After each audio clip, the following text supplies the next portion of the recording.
So the stories in the Bible are just not for Bible times. They are for us today as well. God is the same God then as he is today. So if we activate our faith, we trust in him, we can see God's goodness, God's blessing, and God's miracles in our lives as well, no matter the circumstances, because God is in control. It's just like George Michael said, you've just got to have faith.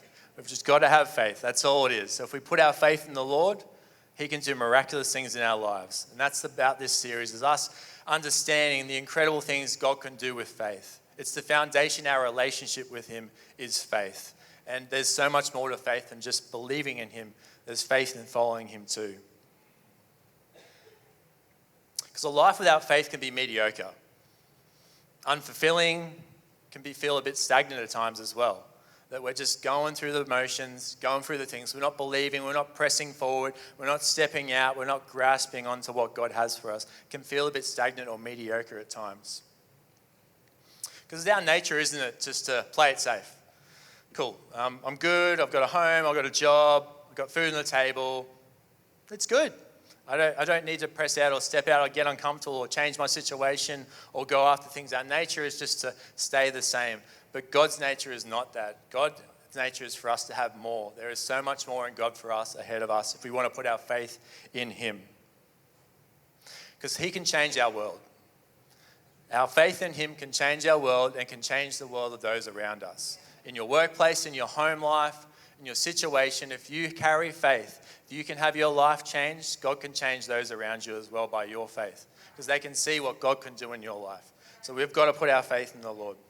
And the core scriptures that we've been reading about over the last couple of weeks in Hebrews, we're going to go through these now. And it's started for Hebrew 11, 1-3, and it says this. Now faith is confidence in what we hope for and assurance of what we don't see. This is what the ancients were commended for. By faith we understand the universe was formed at God's command, so that what is seen was not made out of what is visible. How amazing. Faith gives us understanding.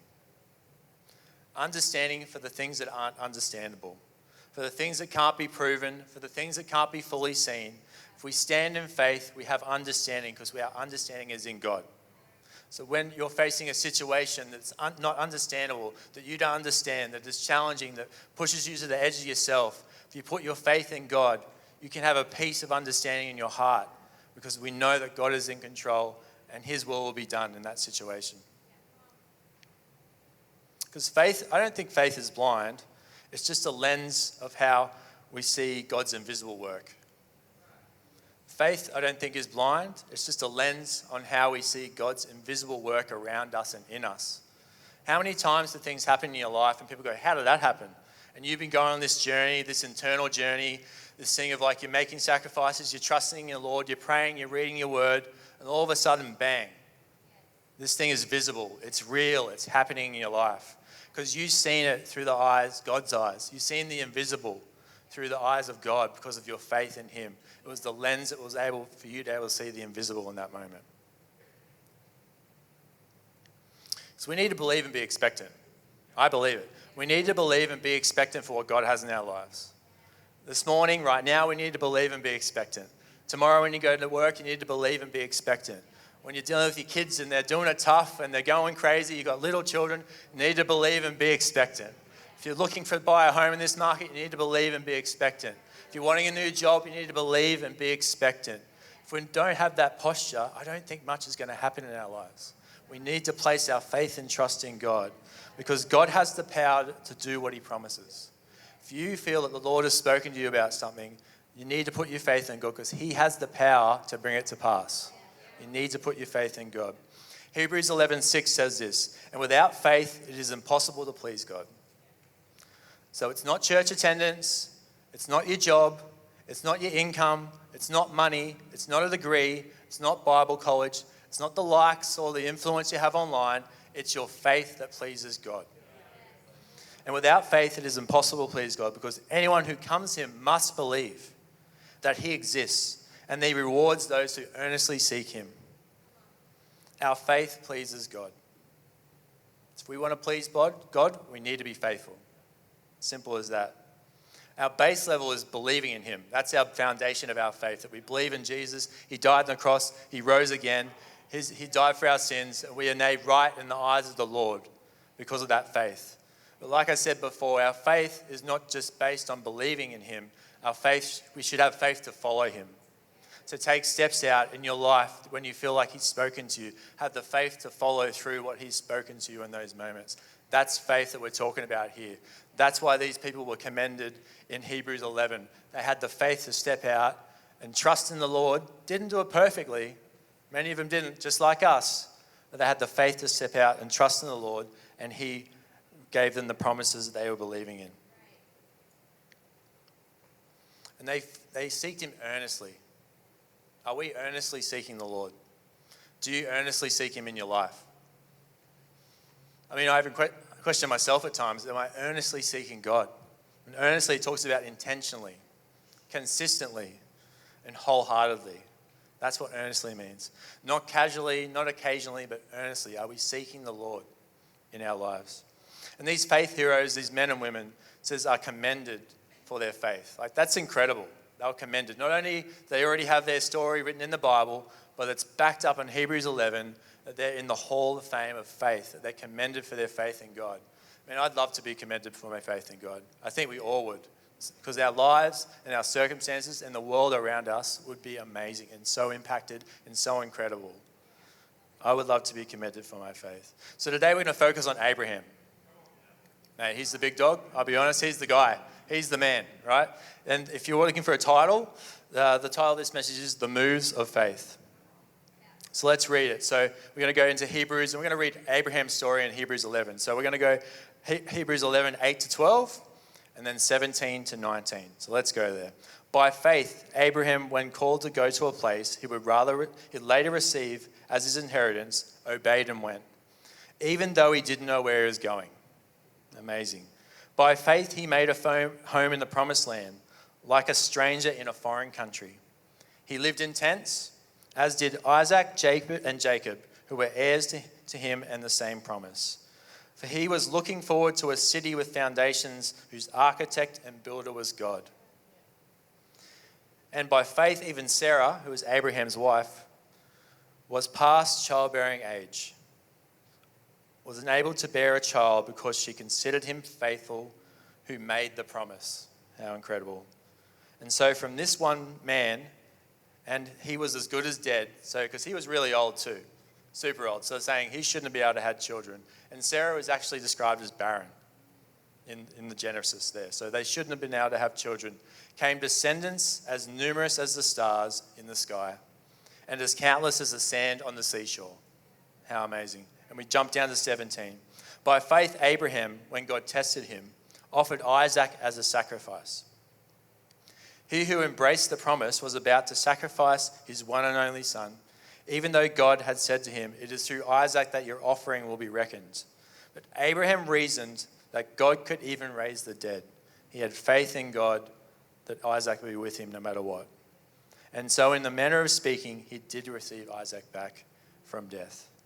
So in this passage, we've only heard a snippet, right? This is like the condensed version. This is like the 15-minute videos you watch after church. Like, this is the bite-sized version, right? This is the fact that Abraham and Sarah did some incredible things for God. They had an incredible faith journey for God. Because Abraham is actually considered the father of faith. He's described as the father of faith. That's why in Hebrews, there's about 40 verses, and there's amazing stories and amazing people in that chapter. There's 40 verses in that chapter. 10 are dedicated to Abraham and Sarah. A quarter of that story of the faith heroes is dedicated to Abraham. So I'm saying he's the one. He's the father of faith. He did some incredible things for God. In Genesis 15:6, it says, Abram believed. So Abram was his original name. God changed it to Abraham, just to give some context. Abram believed the Lord, and he credited it to him as righteousness. So this is the first time in Scripture that the word believe is there.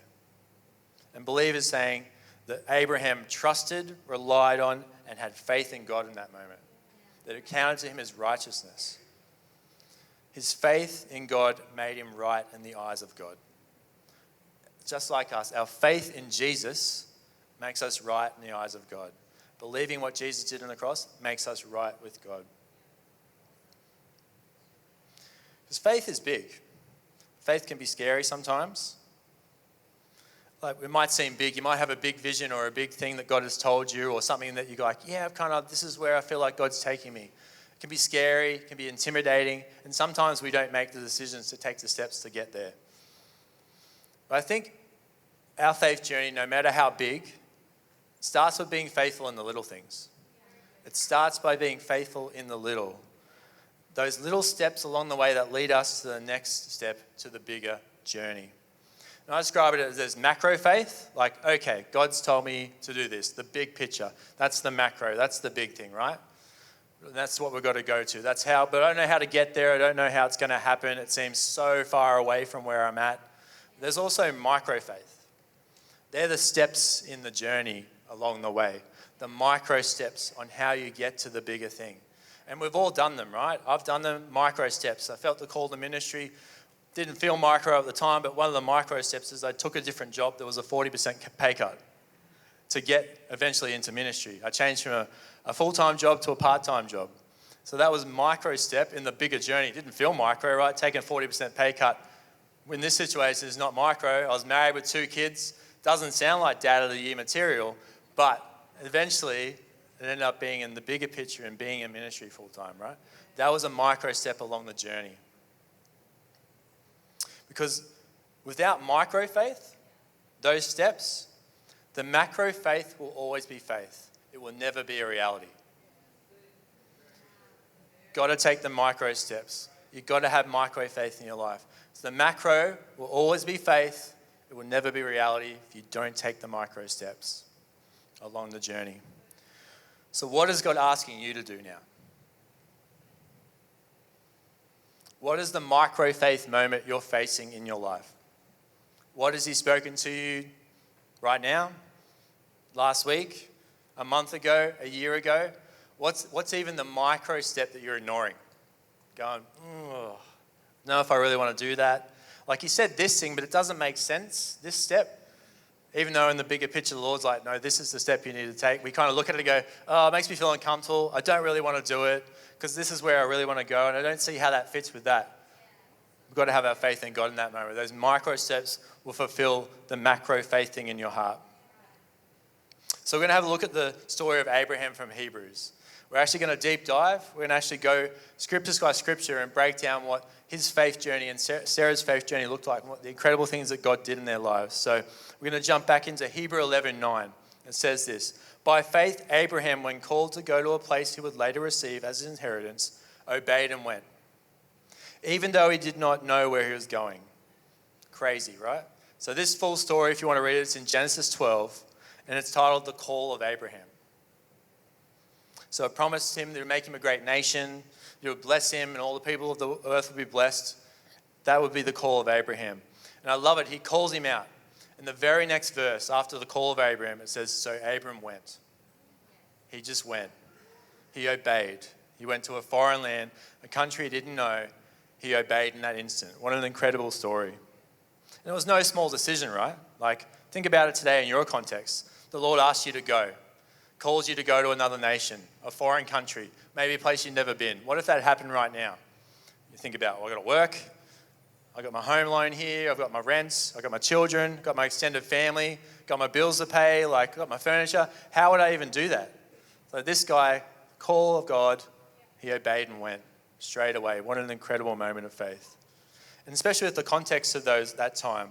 He lived in Haran, which was one of the major cities in the region. You know, it was a significant city. It was like a trade route. He used to live in which was a bigger city as well. So this guy had lived the city life. It was a city slicker in the day, I guess you could say. Being asked to go to a foreign nation in the country to live in a tent. That's what God was asking him to do in that moment. So I'd say in that situation, and you can see these incredible seats behind me, a little interior decorating here this morning by the guys, so thank you for your help. But these are going to help me tell a bit of a story on the faith journey of Abraham. I think the faith journey of all of us through our days. So I would say in that moment, Abraham's at Haran. He's with his family. He's got a life. He's working. He's got kids. He's got he doesn't have kids, sorry. They're waiting on that to happen. He's got a family. He's got a job. He's got all his stuff. And I'd say he'd be sitting in this seat. And I'd say Abraham was comfortable. I think for most of us, when the call of God comes in our life, we're probably pretty comfortable in our life. We're pretty content. Things are great. Well, this is good it can be, whatever it is. The call of God came on Abraham's life. And I'd say this is the seed of dormant faith. This is the seed of dormant faith. And I think we could all say we've all sat in this seat. And maybe if we're honest, maybe you're sitting in this seat now. And that's not any ridicule or anything like that. That's just for us to be honest about where we're at today and what seat we're sitting in. It's going to help us make a next step to the next seat that we need to be in, what God's calling us to be. So this chair, it's okay. It's got a backrest. It's decent height, unlike the other one. It's padded. I could sit here for a while. It's fine. It's solid.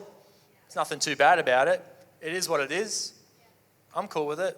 It's not causing me any pain. It's not a drama. I'm just going to stay here. It's fine. And I think we can find ourselves in that situation in our life as well.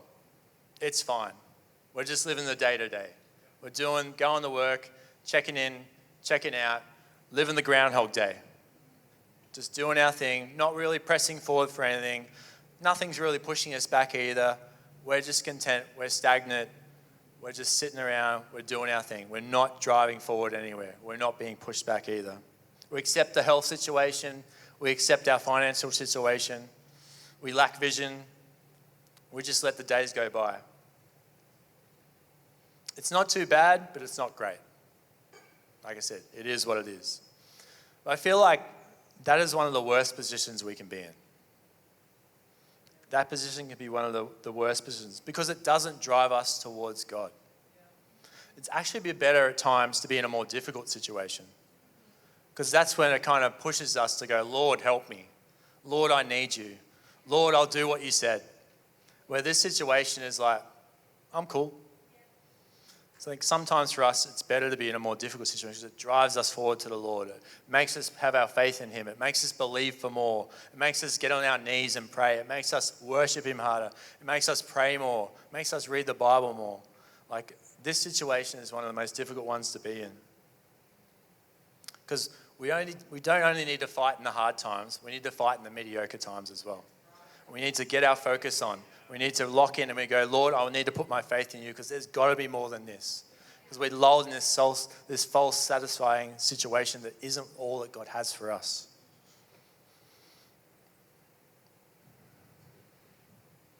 But Abraham got out of the comfortable. Abraham went. The call of God. So Abraham went, it says. So the first point, if you're taking notes, is faith is action. Faith is action. Living faith is faith in action. It's as simple as that. Faith must see results. It must see good work. It's action. It's obedience. Action faith shows living faith. It's a living thing. We should feel it. We should smell it. We should see it. We should desire it. It should be something that others see in our life. That's action faith. Faith in action. Faith and works are inseparable. I can't even say the word, sorry guys. Inseparable. There it is. I got there. True faith will show itself by how we live. But faith led him to somewhere else. It took him onto that next seat. So Hebrews 11:9-10 says this. By faith he made his home in the promised land, like a stranger in a foreign country. He lived in tents, as did Isaac and Jacob, who were heirs with him of the same promise. For he was looking forward to the city with foundations, whose architect and builder is God. And I love that last verse. The architect and builder was God. He went from a city to a tent. He was trusting in the Lord that the future city would be made by the Lord. He had a kingdom-minded focus, not just a physical focus, but a kingdom-minded focus. And to bring context about this decision, just think about it. He left not knowing where he was going. Crazy, right? You're going to do that today? Just go for a wander, see where you end up. I don't think anyone's going to do that. He left his extended family. So in that time, it was very unusual not to live with your whole extended family. They were a unit. They supported each other financially, practically. There was support, right? So he's taking his wife and all he owned and left. his extended family. And it was unusual to live hundreds, let alone thousands of kilometers away. Most likely as well, his family didn't know God. Because in the city they lived was Haran, and the major religion, they worshipped the moon god called Sin. Think about yourself. Maybe there's some stories in your life where you've made a decision for the Lord and your family didn't understand it. That's the kind of situation he was looking at as well, that maybe they didn't understand what he was doing. He went to a place where he was a stranger in a foreign land. Does anyone like being a stranger? Bit uncomfortable, right? Like, maybe like I said, first service, extrovert, you might be loving it. Like, yes, opportunity to make heaps of more new friends. Me being an introvert, it's like, okay, this is kind of awkward. Yep, okay, small talk, all right, let's see how I go. We'll give it a go. So he was a stranger in a foreign land. Abraham and his family went from living in his home to living in a tent in a foreign country. So went from a home to a tent. That's huge. So there's some context of that decision to follow the call of God. And that takes us to the next seat here in our journey of faith, or our moves of faith. It's a bit small. Thank you to the kids team for this one. That's what our amazing children sit on. Sorry, it's not too bad. Sorry. See how it goes. I'll try and get off this one quick. So, let's say Abraham got to this place. Abraham was uncomfortable. Abraham was uncomfortable. I'd say this is the seat of activated faith. This is the seat of activated faith. When we get in that position, when we follow the Lord, we're faithful, and we think, oh yes, this is going to be the best thing ever, most likely at times it's going to get uncomfortable. It's going to get uncomfortable, right? Because faith, a lot of the time, takes us to a place that is uncomfortable. Because faith is not comfortable. I think I'm going to see many pictures of myself on this chair by looking out to the crowd right now. Luckily, I don't go on social media, so say what you want. Because comfortability counters faith. Comfortability counters faith. It actually suppresses it, I think. When we're comfortable, we just we don't drive for anything. We don't drive for the next thing. But Abraham knew to see the fullness of God, what he promised, he had to get uncomfortable. So there are the micro moves of faith. That was a micro move of faith to the bigger picture, right? That we avoid sometimes because of fear. Or maybe we don't want to get uncomfortable. So I'd say right now where you are in your life, is it because of faith or is it because of fear? Where you are right now in your life. Could you say, I'm in my position of life because of my faith, because of my lack of faith or fear? So we need to get uncomfortable because it pushes towards God and all he has for us in our lives. So Hebrews 11:11-12 says this, and by faith even Sarah, who was past childbearing age, was enabled to bear children because she considered him faithful who made the promise. How cool is that? And so from one man, as good as dead, came descendants numerous as the stars in the sky and as countless as the sand on the seashore. The faith of Sarah to have a child is incredible because she considered him faithful who made the promise. So we get distracted sometimes thinking that we've got to be the faithful ones, that we've got to make it happen, that we've got to work harder. There is that stuff in it, right? It's a partnership. But our faith needs to be in him and not on us, not on our income, not on our job, not on our connections, not on our family. Our faith needs to be in him. Our God is faithful. The promise giver is faithful to what he promises. The promise giver is faithful to what he promises. And this, with the birth of Isaac, I think took Abraham and Sarah to this seat. And hey, this is the seat you want to sit in, right? When you look up here, it's comfy, it's cushioned, there's a back cushion, it's soft, it's big. You could probably slouch down, watch some good Netflix or something. It's an amazing seat. I'd say this is the seat of activated faith, because this is what, in a sense, come to this seat. It actually was the blessing seat for them. So, second point, I did jump ahead a little bit, is faith is uncomfortable. Faith is uncomfortable. So this is the blessing seat. So it actually took 25 years to have Isaac. The promise, it took 25 years to fulfill the promise of God. That's a long time. 25 years. That's a long time. It required a lot of patience from Abraham and Sarah. A lot of patience. And the third point, because I missed the second point, is faith is patient. Faith is patient. Patience is the key to seeing God's blessing. Patience is the key. They believed God would deliver the promise, but they didn't do it perfectly. They didn't, which I think is actually an encouragement for us. They didn't do it perfectly. It's not about being perfect. It's about being faithful. Because Sarah, she had a great idea. She's like, I'm going to help the Lord out. This is taking way too long. I got this. Lord, I've got a good idea you didn't think of about having a child. Because it had been 10 years at that point. So they took 25 years to have Isaac, but it had been 10 years. And Sarah's like, here we go. I got to help you out, Lord. So she had the idea that she gave her maid servant Hagar to Abraham, her husband. He agreed, so it's on him too, to have a baby. So she gave her maid servant to her husband to have a baby because it's been 10 years and this has taken way too long. We probably feel like that too, don't we? We're in this seat. And it's like, Lord, I thought this may be a few days, weeks, maybe months, not this long. How can I hurry this along? How can I manufacture this a bit faster? We get in those positions as well. So Ishmael was born to Abraham and Hagar. But he wasn't the promise the Lord promised, was it? And we know that brought conflict in their lives. If you read the story, it actually brought conflict between Sarah and Hagar. And in the future, it brought conflict between Ishmael and Isaac as well. Because Ishmael's descendants ultimately became enemies of God's descendants, Isaac's descendants. And that continues today. Generations of conflict from one decision of trying to push a promise forward in our own hands. But we can't be too harsh on Sarah, right? We can't, because there's context and the time and situations that she was facing.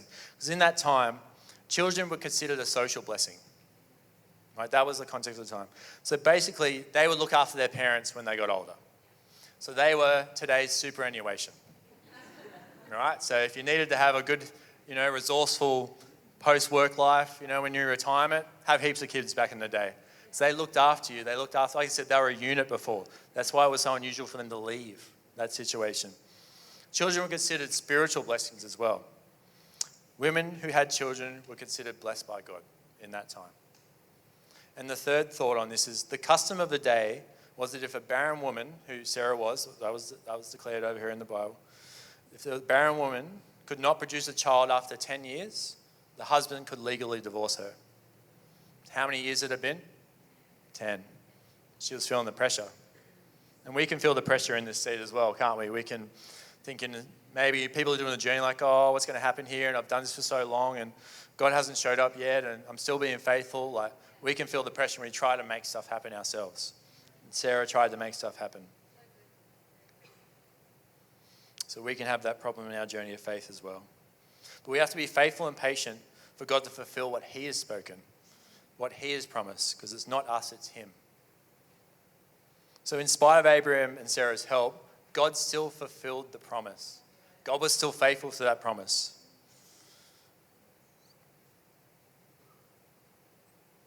So we need to get back at being patient and faithful to God.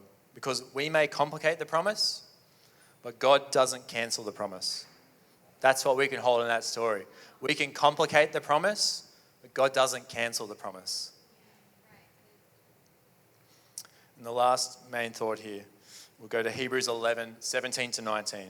By faith, Abraham, when God tested him, offered Isaac as a sacrifice.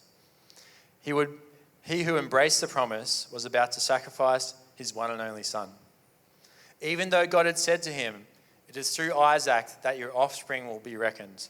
Abraham reasoned that God could even raise the dead. Abraham had faith, no matter what, Isaac would be with him. And so, in a manner of speaking, he did receive Isaac back from the death.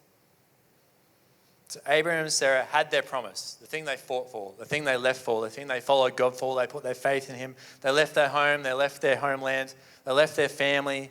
They moved into a tent in a desert outside of a city. The city slickers went to the country because of the promise of a son, of an heir, of a descendant.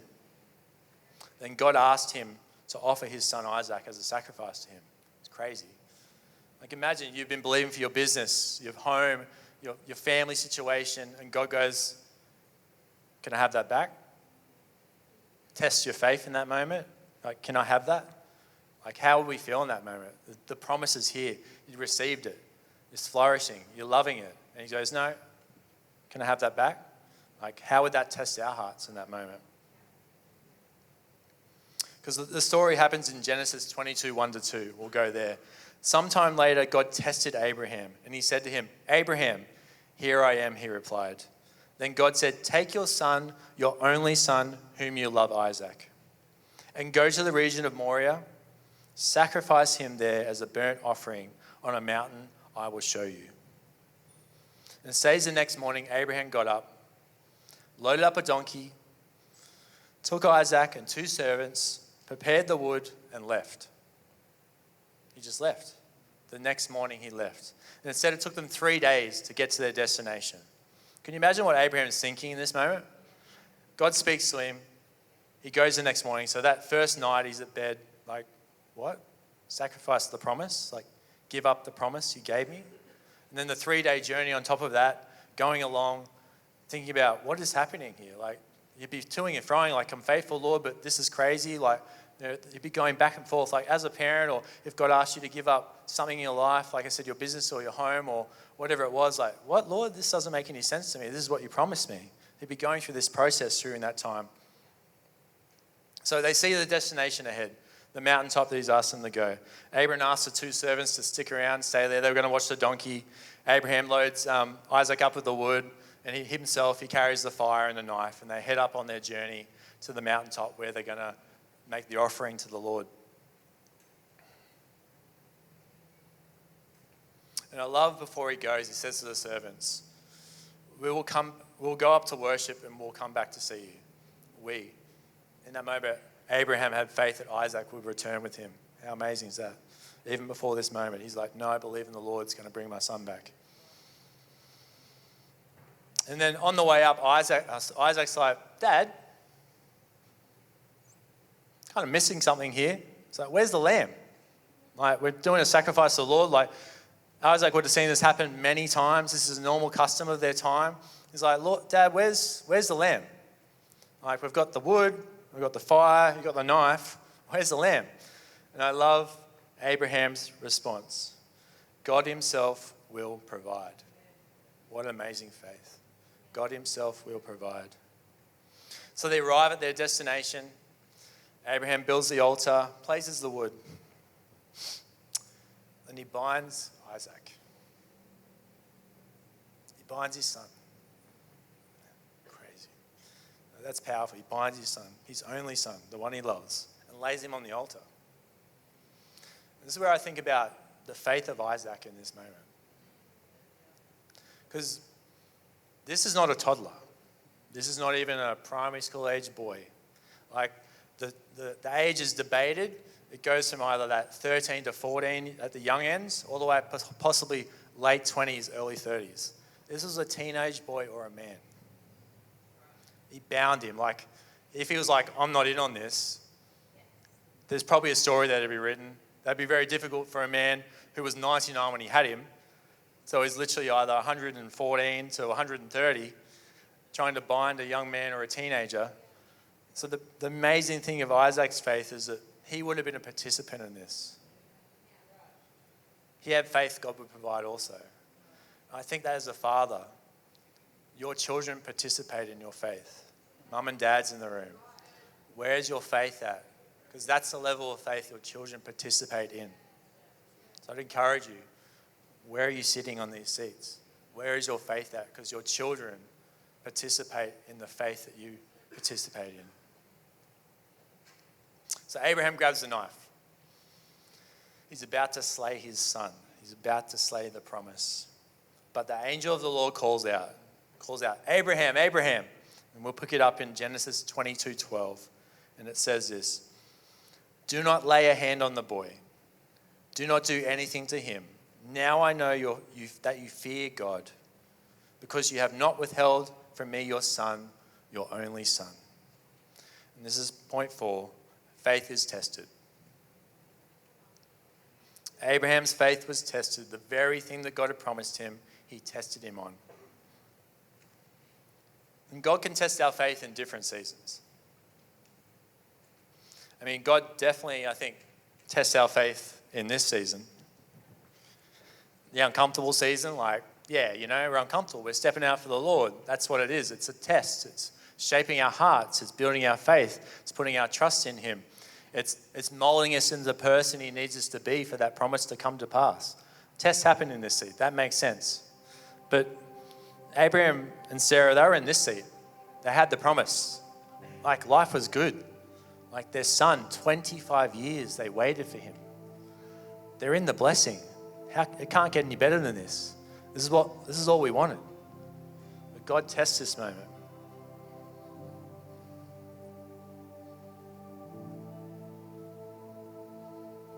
God tested his faith, but why in that moment? Why did he test his faith? You may have noticed in the two Genesis chapters we've read, Genesis 22, verse 2, and then 22:12, there's some similarities in those verses, but also a slight difference.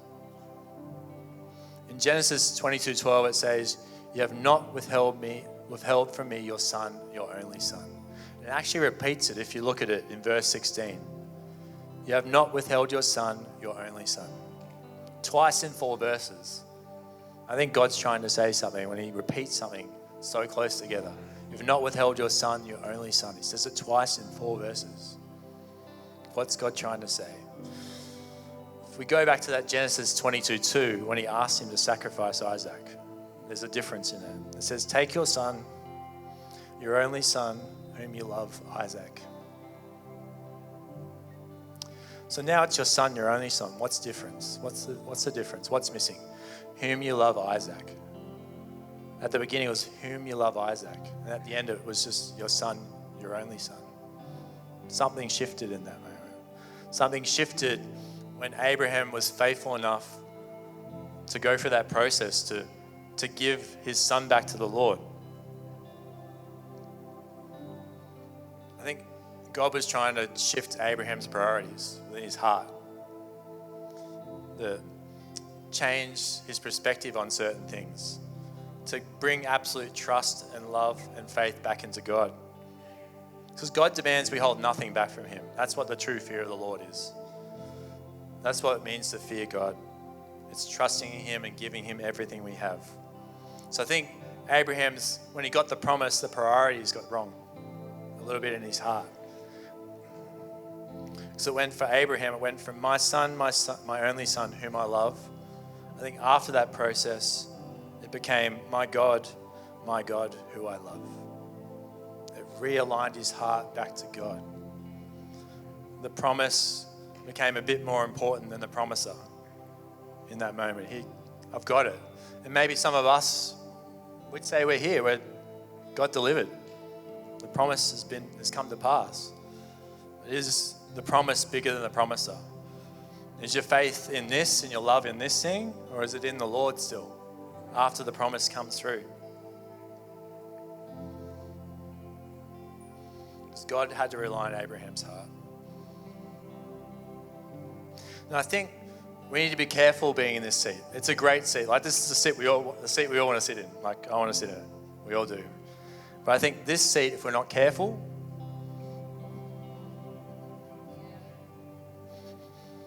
can become this seat. That when we make the promise the main deal, the main thing, I've got it, I'm good. I don't need my faith in the Lord anymore. I'm good. You can become comfortable. That the blessing seat can become the comfortable seat.